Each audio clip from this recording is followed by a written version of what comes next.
I absolutely love riding technical climbs. Getting up stuff without stopping to put a foot down or even walk is just ridiculously satisfying in a slightly geeky way. Anyway, here are some tips that you can put into practice to help you get up that unrideable climb. Perhaps more important than at any other point while mountain biking, your line choice has a huge impact on your ability to ride up a climb. Grip is the main limiting factor, so you need to look for a line that offers the most amount of traction. Now that's probably the one free of obstacles, and you also really need to pay attention to the surface of the trail. In dry, loose conditions, often the most used line will be polished, free of debris, so that is a good place to start.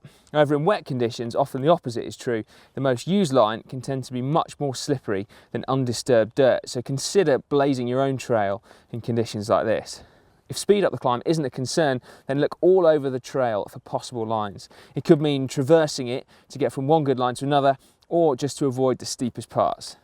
Generally speaking, being seated in the saddle gives you more traction than being stood on the pedals, although for steeper climbs you'll need to keep your weight forward as well to stop the front wheel from lifting off the ground. And for those committed enough, you should perch delicately on the nose of the saddle to balance your weight.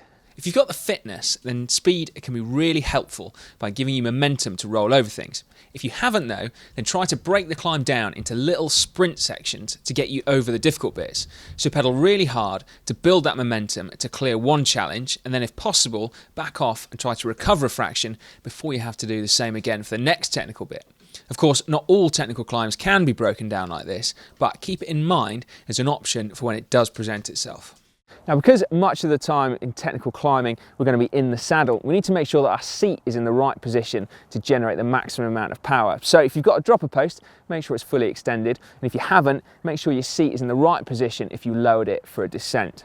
Now, we could debate the relative merits of wheel sizes, probably for close to eternity, but there's no question that when it comes to technical climbing, 29ers rule the roost.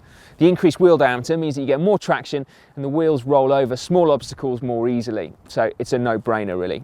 You can also lower your tyre pressure obviously to get that little bit of extra traction. Then when it comes to gear selection, you can change gears on the cassette under load relatively easily, but what you will struggle to do is change chain rings. So that means that you need to pre-select your chain ring before you hit the climb, so you don't grind to a halt in your middle ring trying to get into your granny ring. If you run a single ring, then that's obviously not a problem.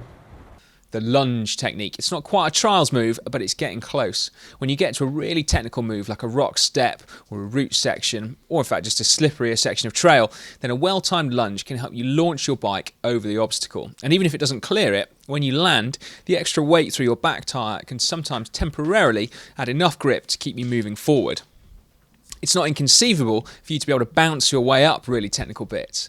You can take it one step further and the lunge becomes a hop, and this too is absolutely invaluable to technical climbing. Choosing a slightly higher gear than you might think could really help.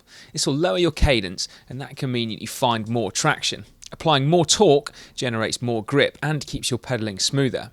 The only problem with pushing a bigger gear is that it's easier to stall, and so you need to balance out how much strength you've got with your gear choice.